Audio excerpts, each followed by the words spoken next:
Espace TV, le 22h.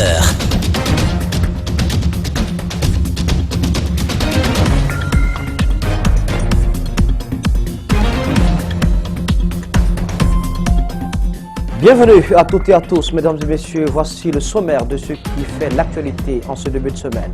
Il aura fallu attendre plus d'un mois pour le voir extradé en Guinée. Boubacar Sidiki Diakité, alias Toumba Diakité, l'un des témoins clés du massacre du 28 septembre, est rentré à Conakry hier dimanche. Ce retour déchaîne les passions, les réactions fusent de partout, espoir et inquiétude s'entremêlent. Pourquoi AOB, Fatou Badiar et Jean-Guy Lavogui sont-ils toujours en prison? Maître Salifou Béavogui se pose des questions sur la détention de ses clients et dénonce une justice lente.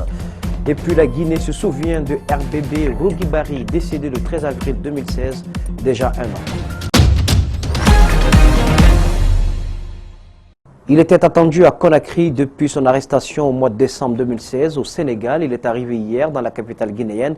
Boubacar Sidiki Diakité alias Toumba Diakité a été extradé par le Sénégal. L'ancien aide de camp du capitaine Moussa Dadis Camara doit être entendu dans l'affaire du 28 septembre. Son retour en Guinée suscite assez de réactions tant chez les politiques que chez les citoyens. Une extradition qui laisse les uns et les autres dans un sentiment de joie et d'inquiétude. Pour l'heure, nombre de Guinéens ne savent pas où Toumba Diakité est détenu. Djibril Ba, El Hadj Aliouba ont promené leur micro. Suivez.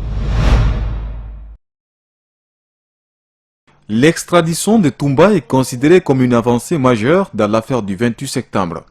Les victimes y croient et restent toujours convaincus qu'un jour lumière sera faite sur cet événement tragique. La même observation est pour tout autre Guinéen. La présence de Toumba en Guinée est au demeurant une sorte de soulagement et de doute pour des raisons bien claires. On estime que ça va continuer pour qu'on arrive à un procès. Ça nous rapproche plus d'un procès, et ce qui nous réjouit énormément. Mais l'inquiétude se situe au niveau de sa sécurité. Le cas Toumba Diakité rappelle les massacres du 28 septembre au stade éponyme où 157 personnes y ont péri selon l'ONU. Cet événement est une sorte de réminiscence pour les Guinéens et certains, au visa de ce qui s'est passé, sollicitent aux autorités la création des conditions pour lutter contre l'impunité. Nous voulons que ce procès se tienne en Guinée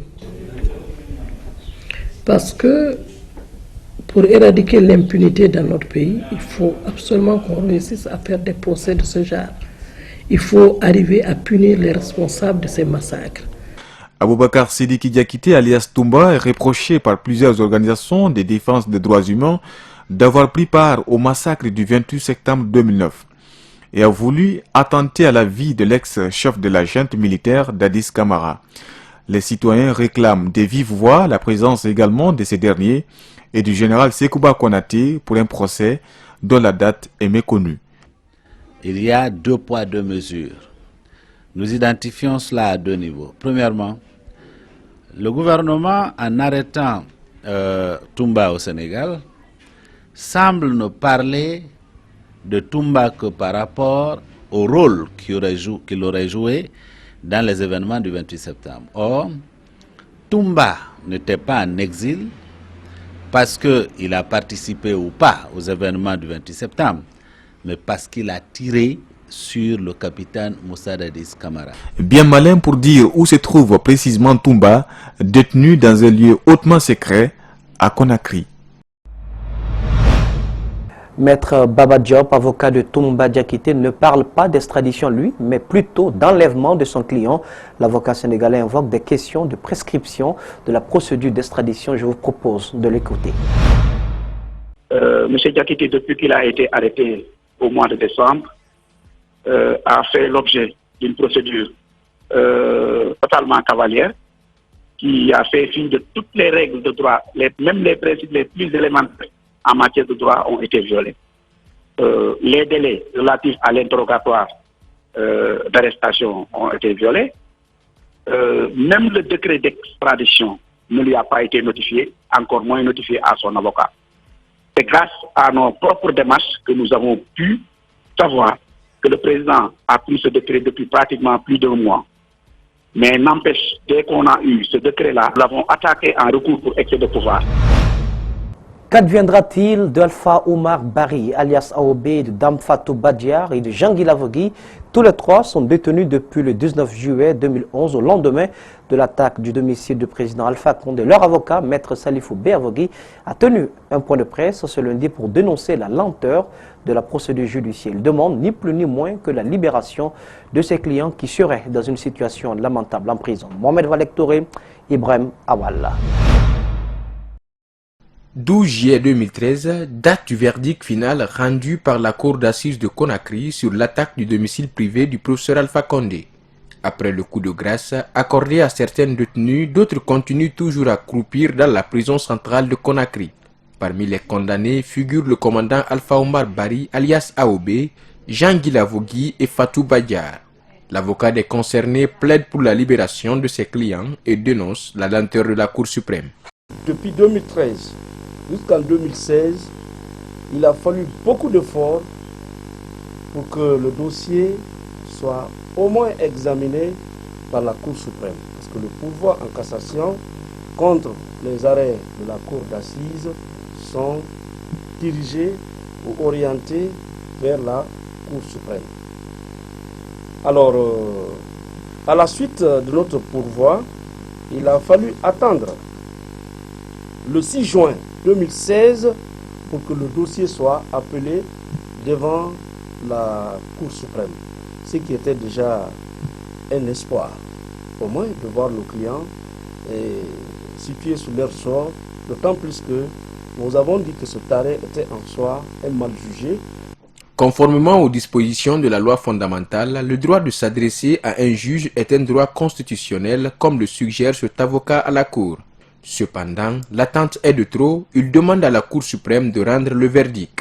Nous avons défendu une cause, mais faut-il encore que la Cour suprême rende sa décision?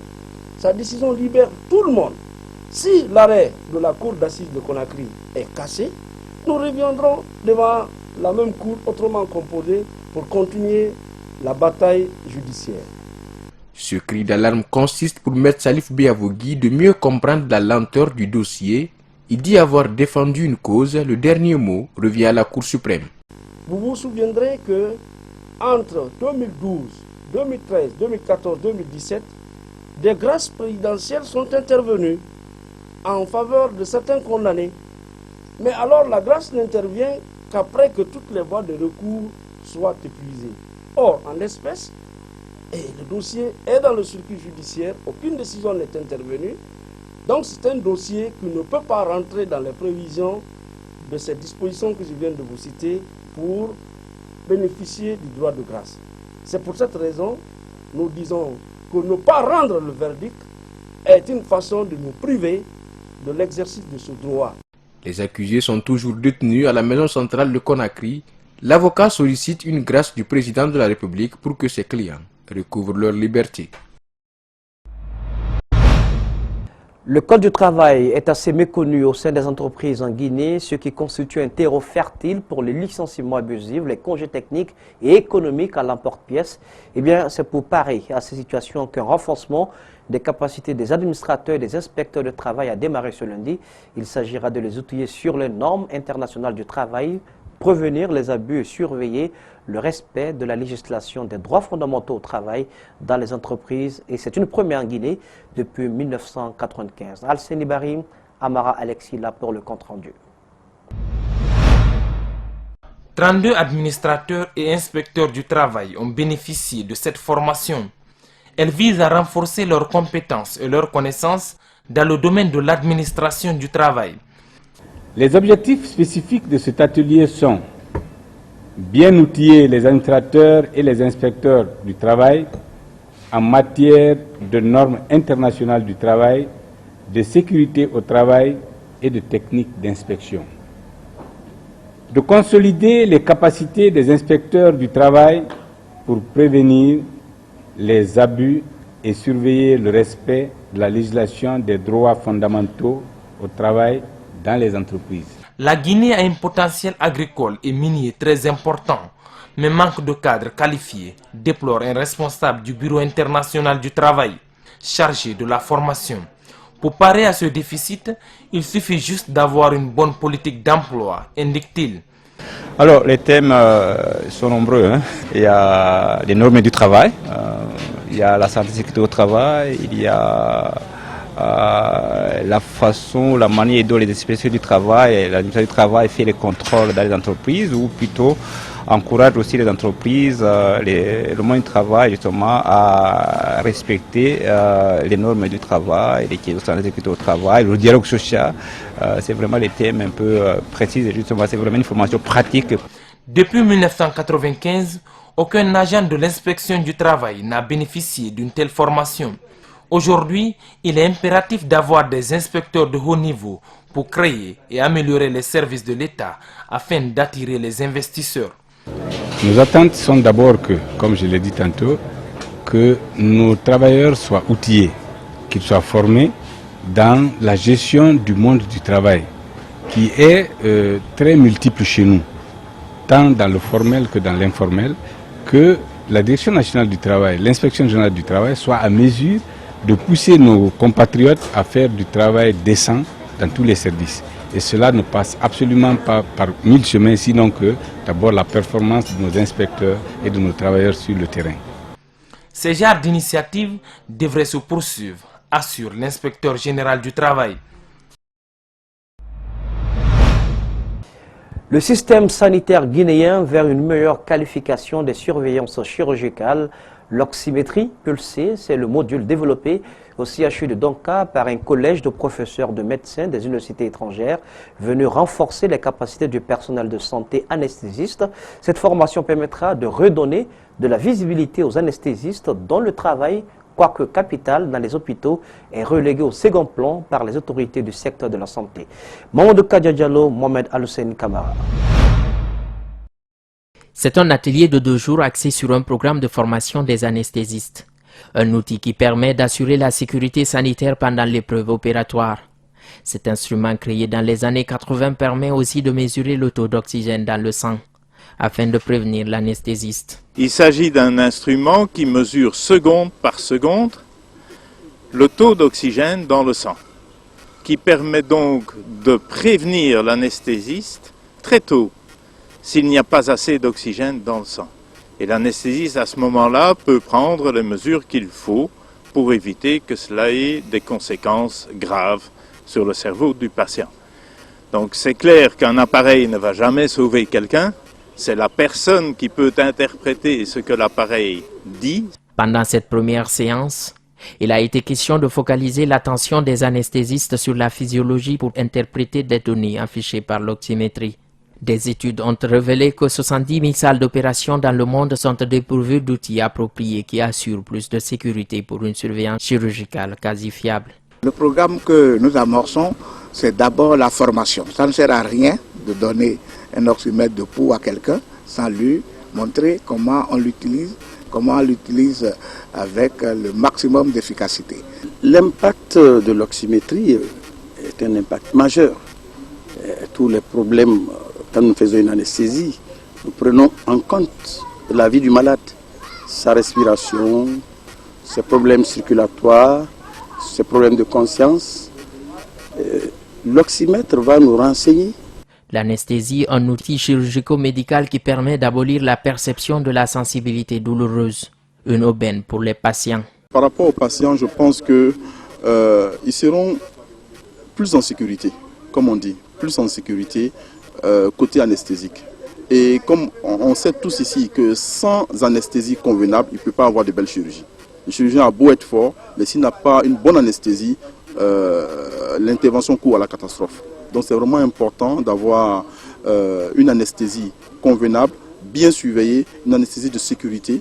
Avec l'oxymétrie, la Fédération mondiale des anesthésistes compte éliminer les complications lors des interventions chirurgicales à travers cette formation qui a regroupé un collège de professeurs nationaux et internationaux. Le personnel de la Guinéenne de l'énergie EDG sautille pour une meilleure connaissance des matériels électriques de haute gamme proposés par Kaor Guinée. Une journée de formation a été consacrée à cet effet dans un réceptif hôtelier de la capitale. Abdourahmane Ba, Aboukoria Kourouman pour le détail. La Guinée étant la première destination des filiales de Cahors implantées en Afrique subsaharienne, l'entreprise propose des nouveaux équipements électriques à la société EDG, son partenaire incontournable dans ce projet.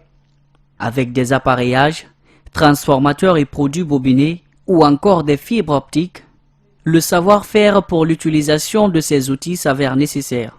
Notre filiale présente ici au travers de TIFA Guinée est là aussi pour faire l'accompagnement nécessaire, parce que dans le groupe Cahors, il n'y a pas que la conception, la fabrication, mais il y a aussi du service, un institut de formation et des gens qui sont là pour aider nos réseaux locaux.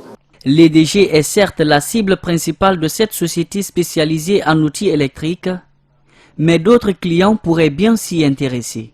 Les miniers qui peuvent avoir besoin effectivement de solutions intégrées. Selon la nature des marchés, on passe via des installateurs ou directement la compagnie d'électricité ou les privés. La société EDG, bénéficiaire de cette formation, tire toute l'importance de la journée et compte en faire bon usage. Bon, c'est une communication qui a été vraiment fructueuse pour nous, parce que nous, les exploitants, avec les produits qu'ils nous ont présentés, ça nous a vraiment attiré notre attention. Surtout le modèle d'amélioration de l'ampoule à gaz SF6. On va émettre les demandes d'achat conformément à nos besoins. Avec ces équipements de nouvelle génération proposés par la société Cahors, EDG envisage d'en faire usage pour lutter contre les perturbations du réseau électrique en Guinée. Ouverture ce lundi d'un atelier d'échange à Conakry sur le rôle et la responsabilité des secrétaires assistants dans l'administration publique et parapublique de l'Afrique. Il s'agit d'un événement majeur, le premier symposium international des secrétaires assistants francophones, anglophones et lusophones, goupillé par le réseau des professionnels du secrétariat en Guinée. Cette rencontre va permettre de faire l'auto-évaluation du secteur pour une meilleure prestation dans les différentes administrations. Compte rendu, Mariam Nabi, Korea Bokoroma. Yo yo! Yo! Yo yo! Yo yo! Yo! Du 13 au 18 mars 2017 se tient à Conakry le premier symposium international des secrétaires et assistants francophones, anglophones et lusophones. Il est organisé par le réseau des professionnels du secrétariat en Guinée sur le thème « Secrétaire, assistante, quel rôle et responsabilité pour une meilleure efficacité de l'administration publique et parapublique de l'Afrique ». C'est pour justement nous aider à mieux nous repositionner.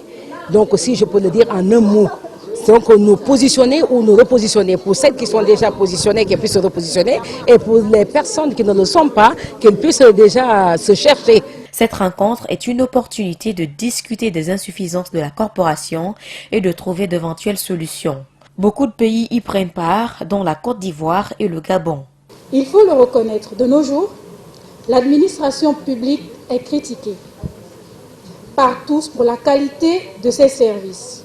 La première personne mise en cause est la secrétaire. La première personne sur la sellette, qui est l'assistante de direction, est souvent le premier contact et on ne lui accorde pas souvent beaucoup d'importance. Le RASFAL est une association de secrétaires et d'assistants de direction apolitiques et à but non lucratif qui a pour principal but de valoriser le métier de secrétaire, de développer la solidarité entre les membres avec l'échange d'expériences et d'améliorer les prestations. Notre profession fait partie des premières professions vraiment du monde. Alors pourquoi aujourd'hui nous allons en reculant et non en avançant? C'est pas possible. Donc nous ne devons pas permettre qu'on nous déclasse ou qu'on nous déplace. Donc nous sommes au centre de l'administration, nous sommes l'interface entre le public et l'intérieur.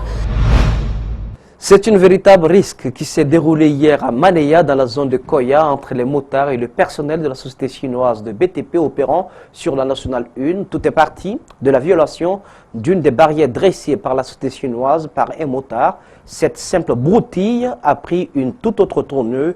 Reportage, Mamadou Seliouba et Brema Sori 5 Souma. Une rue à l'image d'un pays en état de guerre. Nous sommes sur la route de Manéa, Ici, un jeune motard avait sémé le trouble. À la minute, tout semble s'arrêter. Des longues files d'attente. Aussitôt alertée, la gendarmerie intervient. La situation ne peut se régler sans usage de gaz lacrymogène. Le bruit qui accompagne ces images n'a rien d'ordinaire. Partout, des impacts de pierre. Mais comment tout cela est-il arrivé? Nous sommes dimanche, aux environs de 14 heures. Un jeune taximan veut forcer les barrières dressées par la société chinoise, travaillant sur cette route depuis plus de 3 ans. Le taximan force la barrière donnant accès aux zones de travail. Le ton monte. Un des travailleurs de la société routière réplique par une pelle. Un coup qui va très rapidement provoquer une montée de colère chez les mototaxis venus en nombre pour défendre leurs collègues. Ils répondent aux coups portés sur leurs amis par ces mouvements. Les machines de la société ne seront pas épargnées. Un mouvement, un groupe en dérive qui a très rapidement gagné les fidèles musulmans, perturbés dans leurs prières.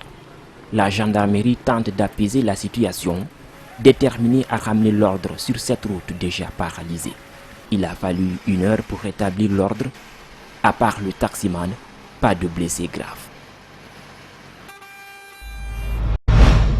Rendons-nous à présent dans l'univers du Curon avec le technicien guinéen Mohamed Lapé Bangoura qui a rendu public la liste des 22 joueurs convoqués pour les matchs amicaux prévus le 24 et 28 mars respectivement face au Gabon puis face au Cameroun. L'entraîneur de la Guinée aura l'occasion de passer en revue son effectif avant la reprise de la campagne éliminatoire de la Coupe du Monde 2018 et de la CAN 2019. Paul Tonkara pour les explications.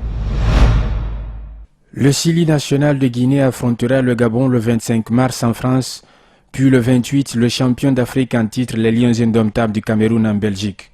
Pour le secrétaire général de la Fédération guinéenne de football, ces rencontres amicales permettront à la Guinée de grappiller des places dans le classement FIFA, mais aussi d'affûter ses armes en vue des échanges futurs.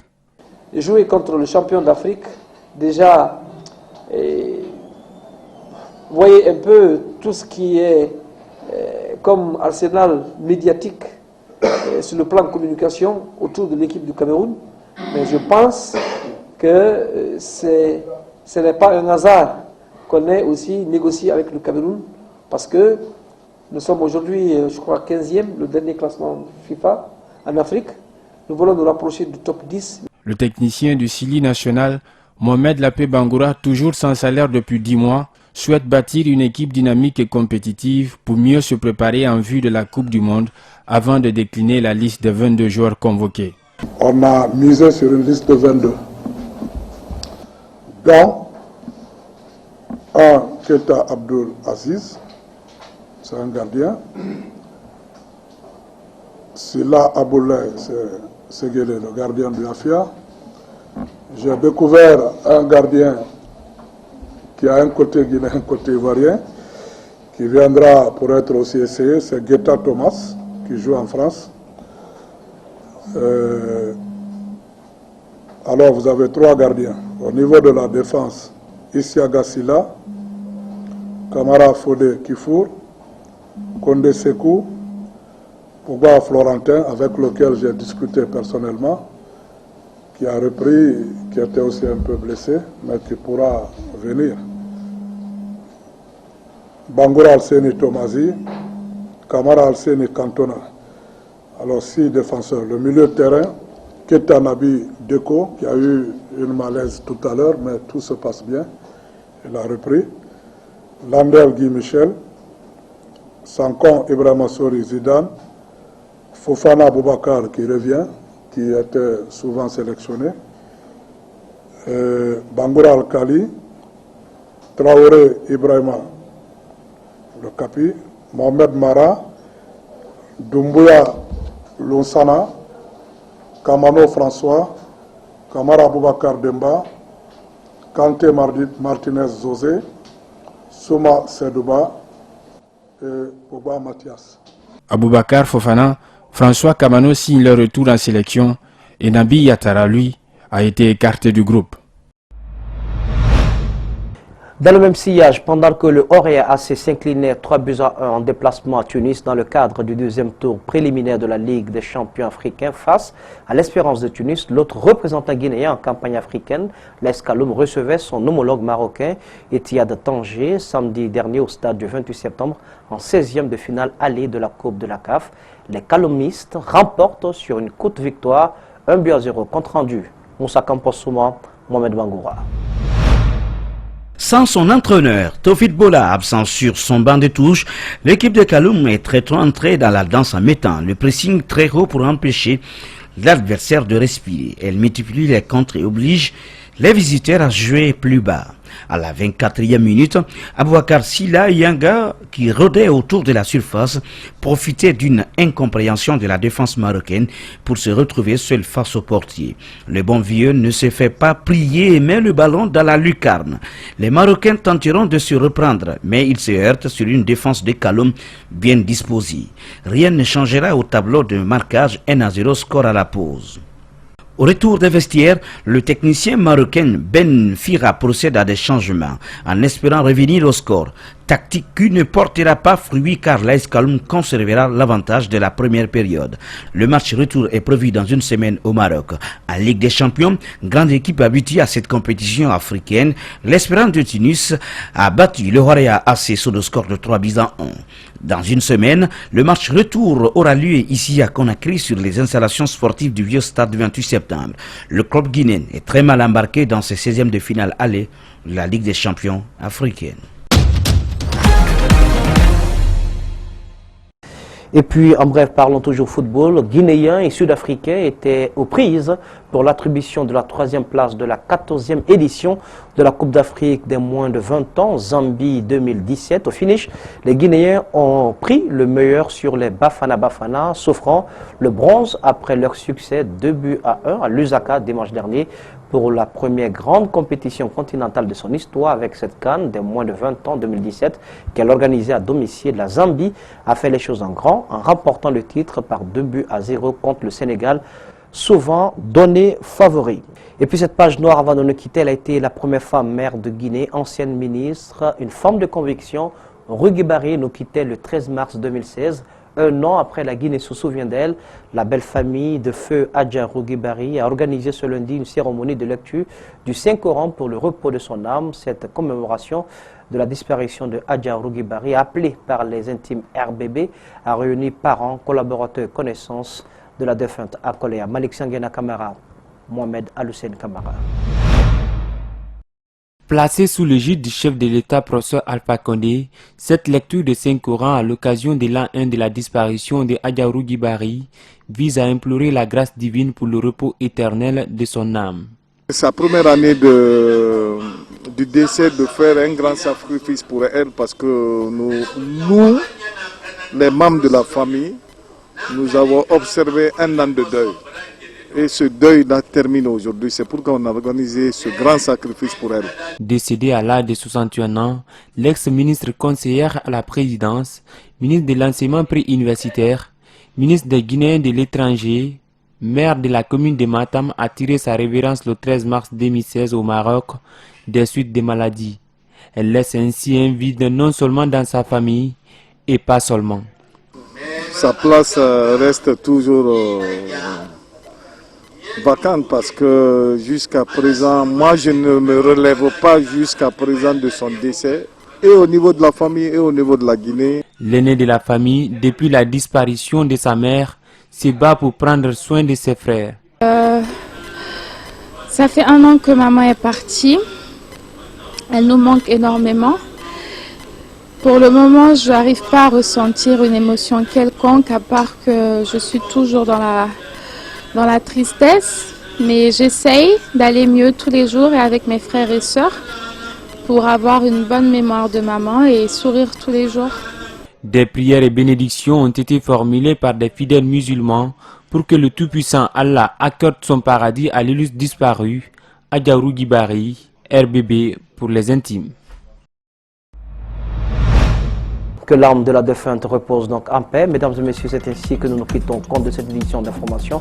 Au cadrage pour vous, Abdoulaye Kamara était présent à la régie Abokoria Kourma, le tout sous la supervision technique d'Ali Kaba de Francis Collier. L'info continue sur Espace TV Guinée.info.